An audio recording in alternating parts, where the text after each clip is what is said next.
I've got good news for you today. I mean, it's really good news. The younger son, if you're with us, the younger son has returned from home. Woohoo! It's celebration time.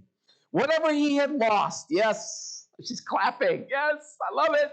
Whatever he had lost, his money, his friends, his reputation, his self-respect, his inner joy, his peace, the young man still somehow discovered that he was still his father's child.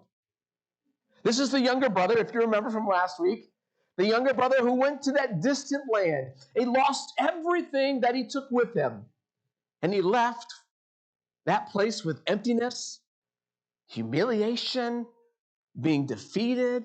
The younger son who left so much like his father, left his father, now looks worse than even his father's servant. He left the house looking pretty good, but after a while, he wasn't even looking like one of the father's servants. As you remember from last week, the younger son was essentially a slave. And the farther he ran away from the place where his father dwelled, the farther he ran away from where God dwells, the less he was able to hear the voice of God. The farther he ran, the less he was able to hear, if you remember, the voice of God. And the more he gets tangled up in the manipulations, and the more he got tangled up in the power games of the world, the younger brother. The younger son, as you know, has become well aware that he's lost. Well aware that he's lost when no one in his surroundings, no one is there anymore, shows even the slightest interest in him. His friends that he had, he's got nothing. So typical, when you don't have anything, I got no use for you. So his friends are all gone because he's no more use to them. And so he says to himself, how many of my father's hired men have all the food that they want and even more, and here I am dying of hunger. I will leave this pit, which is the pig pen. I'll leave this pig pen and I'll go to my father and I'll say to my father, Father, I have sinned against heaven. I have sinned against you. I no longer deserve to be called your son. I deserve to be treated as one of your hired. We don't need that yet, but thank you. All right. You can, I treated as one of your own. It is with these words that the younger son had in mind to say to his father that he was able to turn from where he was, to turn around, to leave that distant country. And as we saw last week, he was able to get that mindset that I need to go home and I just need to throw myself underneath the table, so to speak. It was when it came this realization, he turned around and he went home.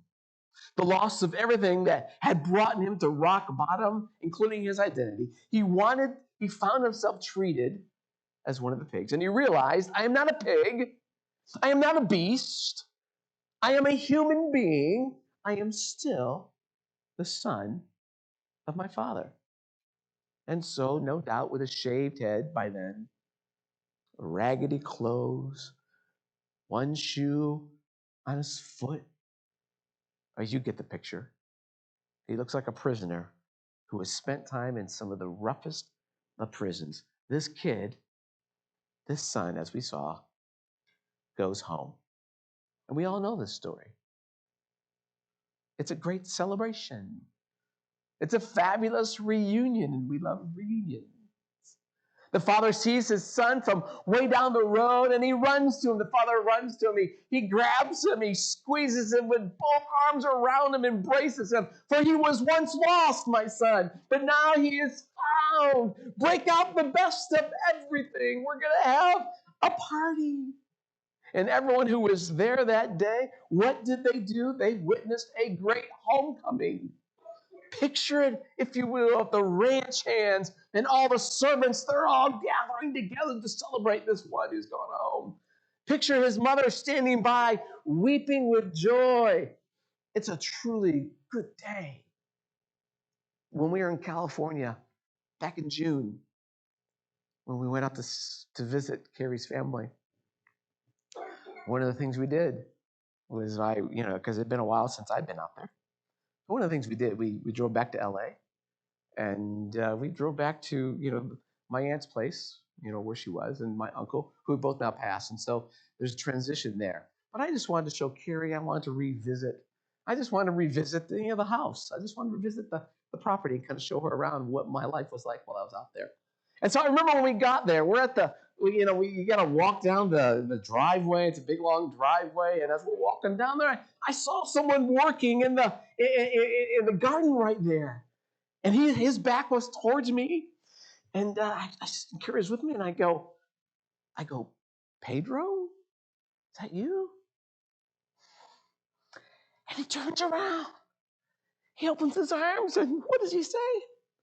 Lonnie, it's you. It's that kind of, that's what was experienced on that day. When that son came home and he saw that everybody there was welcoming him home.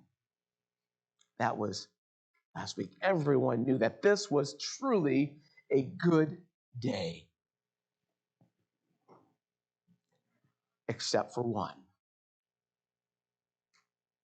That one is standing there in the background, withdrawn, watching from a distance the father embracing the returning son. He looks on at this embrace between the father and the younger son, but not with joy. He doesn't reach out himself. He doesn't smile. He doesn't express a welcome. He simply stands there in the backdrop, watching it all unfold. The observer of this event, keeping his distance, unwilling to participate in the father's welcoming of the younger son. He is, as we'll see, as it turns out, the other lost soul in this parable. It is the older brother. Luke chapter 15, verse 25. Now his older son was in the field. Coming in from the field, he approached the house, and he heard music and dancing. He called one of the servants and asked what was going on.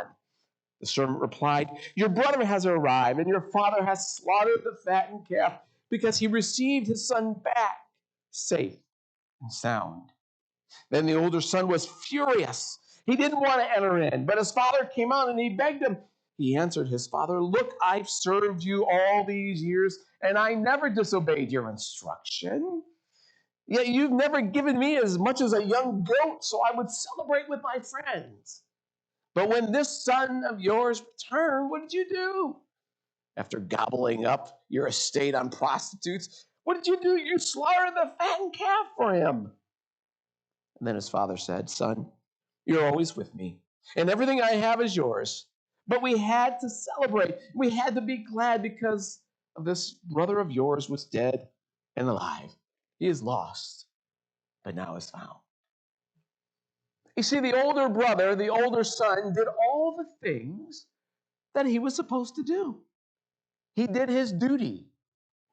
He worked hard every day, fulfilled every one of his obligations.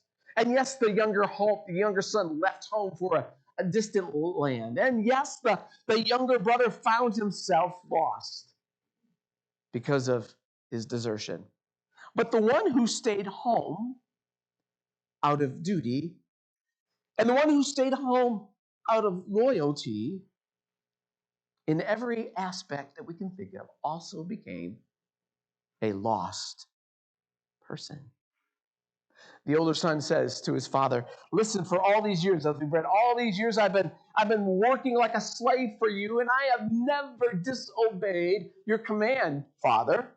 Yet you have never given me anything that I might celebrate with my friends, and you've never given me that I might have a party like this. But then when this son of yours comes back, when my brother comes back, who has devoured everything and who's wasted everything on everything you can imagine, when he comes home, well, what do? You give him something. You give him the very best." And for the older brother today, his obedience and his duty had become a burden to him instead. His service to his own father felt like slavery. And when we think about being lost, we see it in actions, in many ways, that are even visible. And we think of when people are lost, we see it, we visualize it, and it's spectacular. Like the young son who ran away, made a big deal about it. We can identify with the younger son running away, right? His lostness is very obvious to us. Openly disrespects his father, wishes him dead, as we talked about last week, took everything he had, ran off, and it's pretty obvious what this younger son, his lostness is glaringly in front of all of us. It's obvious. Blows his money, wastes his time, all of it. He was wrong, what he did, and he knew it. He rebelled what was right, and he good, and he knew it. The younger brother is a very clear-cut, visible idea of what misbehavior is. But then he comes to his senses. He turns around. He asks for forgiveness.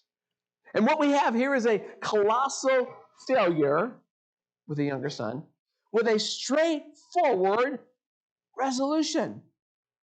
He just comes home. The father welcomes him. That's how it works. It makes it easy for us to get and sympathize with. That's what makes this, at least this part of the parable, pretty simple, because we get it. Right? We know what it's pretty obvious, right? We've done those, right? But with the older brother, it's a little bit more tricky to identify with his issue. Because after all, the older son did all the right things. Obedient, dutiful, law-abiding, hardworking. People respected him, admired him, praised him, saw him as the model son, especially in that culture. On the surface, the elder son was faultless. That's what you're supposed to do. But when he is confronted by his father's joy at the return of the younger brother, something burning in him just boils over to the surface. It just comes out. And like a Jekyll and Hyde, what we see is a resentful, proud, unkind, selfish person. It seems clear something in him he had buried deep within him. And it had been growing, whatever it might have been. And it had gotten boiling, and it's just churning up inside of him. But he did what he was supposed to do. And the scripture doesn't tell us this, but he might have done a little bit of a kick when his brother left. Good, he's gone. It's not there, but I can only imagine. And now he's returned. Just listen to the words that the older son uses as he digs into his father. When he says to his father, words of jealousy, words that are filled with selfishness and self-pity. You didn't do this for me. His complaint is expressed in some subtle and some not so subtle ways. It goes like this. Father, I tried so hard. I worked so long. I did so much. And still I have not received what others get so easily. Why do people not thank me? Why do people not invite me? Why don't they not honor me? Why do they pay so much attention to those who take life so easily and so casually? I mean, what? Ever met a complainer? I'm sure you all have. Complainers are sometimes hard to live with. Wouldn't you agree? Sometimes they're hard to live with. Hard to live with and hard to respond to, because most of the time the complaints are made about themselves in many ways. They're made because, when I say this, complaints are made because they themselves have been self-rejected in some way. In some form or fashion, they have felt some kind of rejection. And so many times that churning, that complaining, it comes from being self-rejected. And if there's one thing I know about complaining, and I'm guilty too. Come on now. You're not getting Mr. Rogers up here. I'm guilty too. Okay? Well, there's one thing I've learned about complaining in my own experience is that it generally does not help. In fact, it probably even leads to more rejection. So when you complain, I'm just telling you, it's not going to make things any better. You might feel a little bit better, but then you'll feel a whole lot worse. But if you look at it, and if you look at it from the older son's perspective, honestly, if you look at it in this kind of way, his response to his father, the older son, at least in his own mind, was a justifiable response. Maybe even understandable, because watch this. When the older son came in from the fields, as we've read, he hears music. He hears dancing. Obviously, something was up. He's certainly curious about all the joyful noises that he was hearing. And the parable tells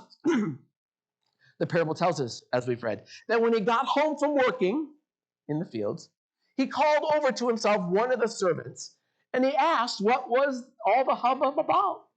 He asked the servant, what's going on? In other words, see it like this. Something big is going on here, and why wasn't I told about it? A party seems to be happening in the house. Why have I been kept out of the loop?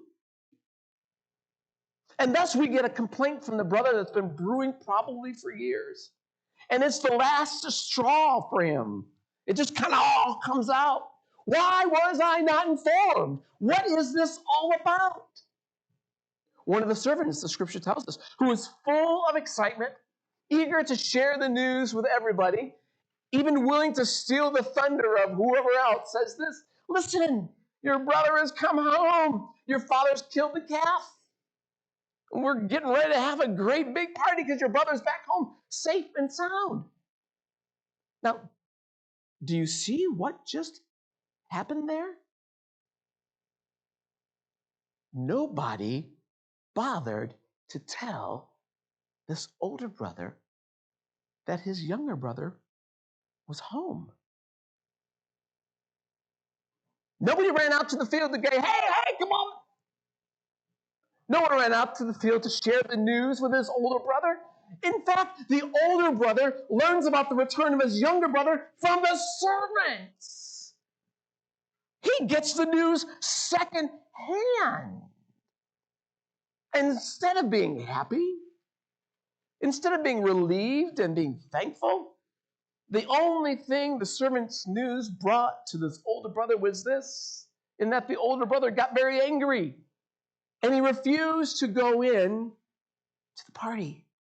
Let me just say this. Joy and resentment cannot coexist with one another.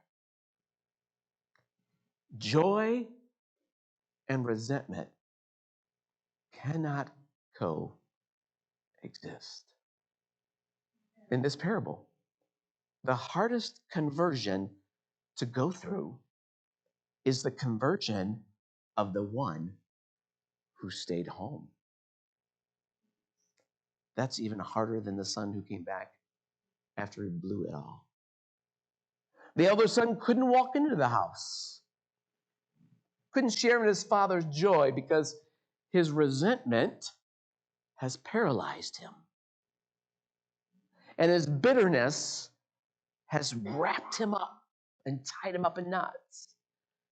And the ugliness of that pain that he brought upon himself in many ways just ate him up. You see that? So I have to wonder, what does more damage to us? Chasing after things that will hurt us, like the younger son, or just plain resentment over the one who has received something that I never got? What does more damage to us? It's a fair question. And in case you didn't realize it, and I'm sure you have, there are plenty of folks who consider themselves people of faith, who live exactly like the older brother. People of faith where there is judgment within them, and where there is condemnation within them, and there is prejudice among among the saints. So much frozen anger among people who are of faith, who are so concerned about avoiding sin and doing duty. And for as much as I shared with you last week that I am the younger brother, as I've said, and we are the younger brother, that I am and we are the younger brother who disrespected his family, who sinned his life away and blew it all, as I've said to you last week, we are the younger brother, right? I confess to you this morning that there are ways in this passage where I am also the older brother in a different kind of way. I am the older brother. You are the older brother. We just mask it with church attendance and duty to denomination. And like the older brother, we stand outside the door of the party, letting our stuff keep us from joining in to the celebration. The inner turmoil kind of goes like this. God really isn't interested in me. He prefers the repentant sinner instead. He prefers the repentant sinner who comes home after his wild time. God doesn't pay attention to the one who never left the house. He takes me for granted. I'm not his favorite son. He loves the one who comes home. I don't expect him really to give me what I want. You know, there are many folks, many faithful people who came to faith at a young age and don't really have a horror story of redemption and testimony. You've heard those testimonies, and they're wonderful. God brought them from so much, and now they're at this place where they're doing great things for the kingdom. We celebrate that. But so many times, people who have been in the faith for such a long time, they don't have that kind of story. Because from the very beginning, they have done, and they have followed, and they've been faithful. But along the way, there seems to be this inner turmoil churning up in him, this feeling that God loves the bombastic, repentant sinner, and he just doesn't look. I'm telling you, we feel like this is not an uncommon thing that I'm sharing with you.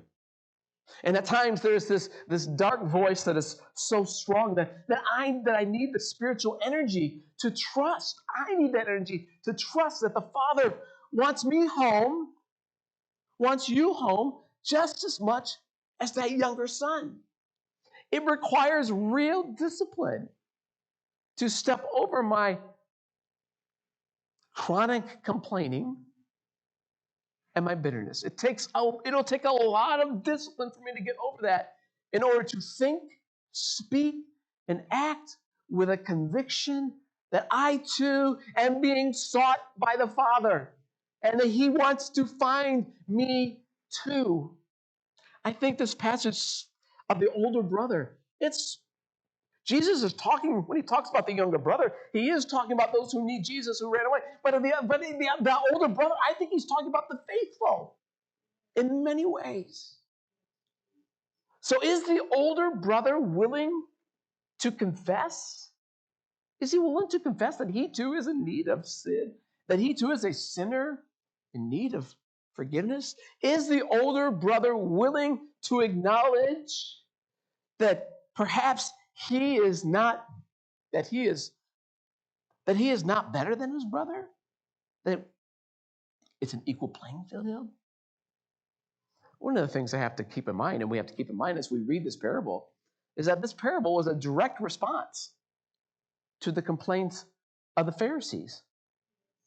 He told this parable to the religious folk. Verses 1 and 2 read like this. All the tax collectors and sinners were gathering around Jesus to listen to him. The Pharisees and the legal experts were complaining and grumbling.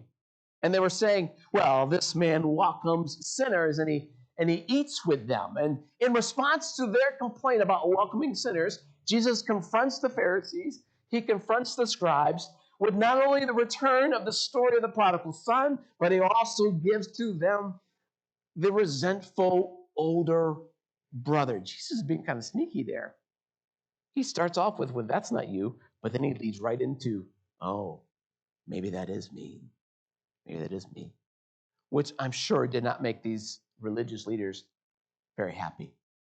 Jesus forces them to face their own complaint and to choose how they would respond to God's love for the sinners. Will they be able to, the disciples, the Pharisees, will they be able to join in at the table that Jesus is offering? Is the older brother willing to join in at the table feast with his father? That's the question. Can the older brother, who so much represents us, can the older brother come home too?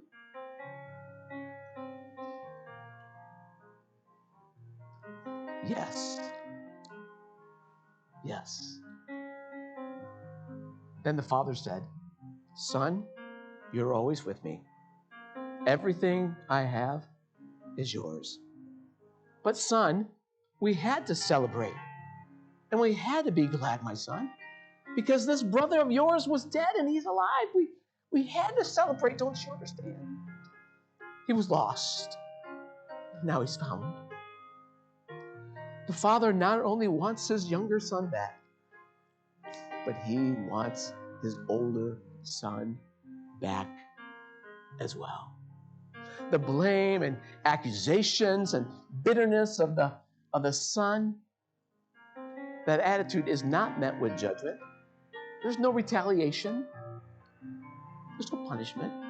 The father does not defend himself. He doesn't even comment on the older brother's behavior. Almost lost my smile. He says to his son, you are always with me.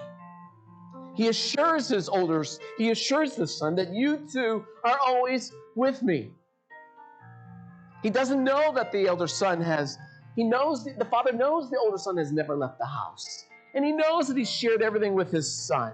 He has made his son part of his daily life. The father has kept nothing from the older brother. In fact, the father says, all I have has been yours. Don't you see that? It doesn't get any more clearer for the father in his unlimited love for his elder son.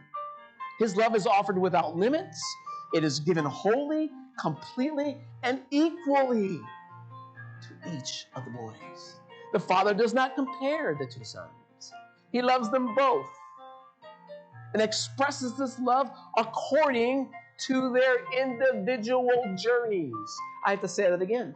He loves them both with love that expresses love according to each one of their individual journeys. He knows them both intimately. He understands that they're both highly gifted, and he understands both of their shortcomings as a father does for his children. With the younger son, there are no thoughts of better or worse, more or less.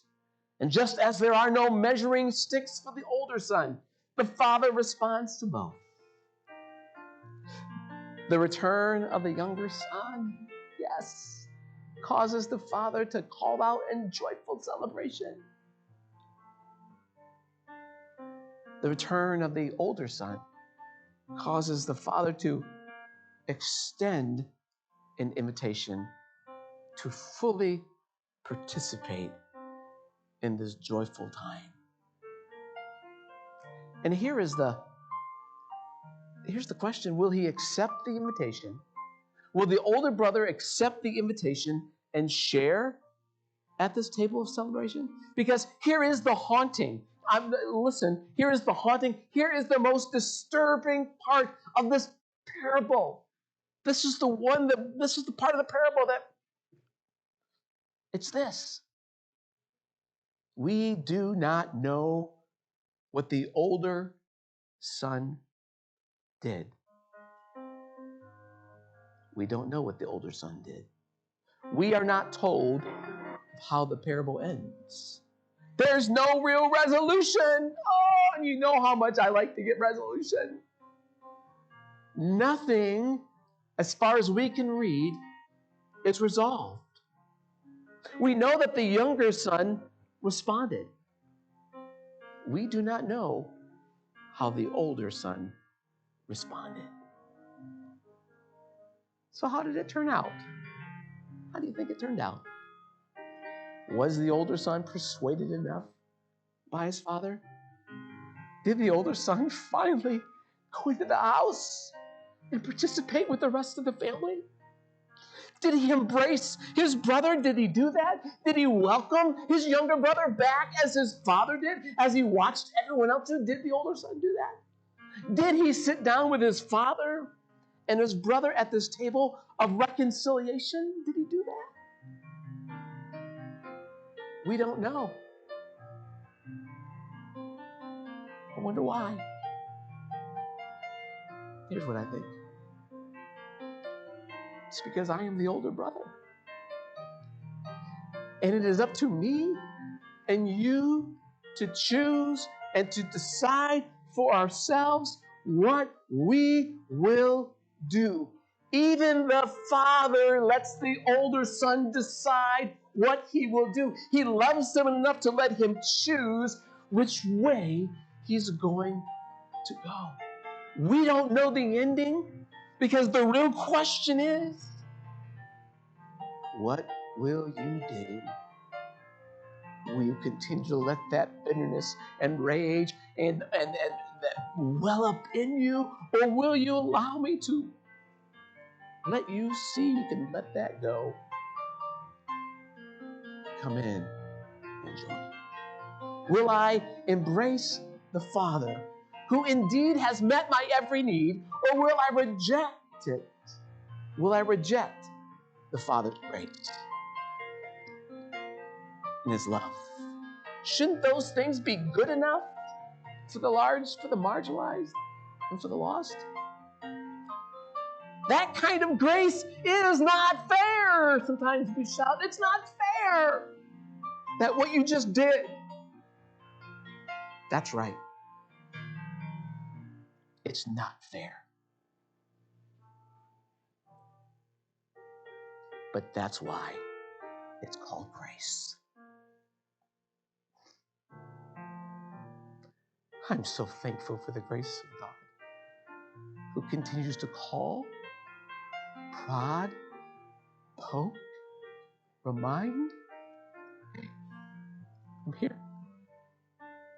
Come on in. This table is for you. I love your younger brother. And yes, he messed up his life, but he's come home. Son, you have done the same thing, only in different kinds of ways. I want you to know you can come home and join.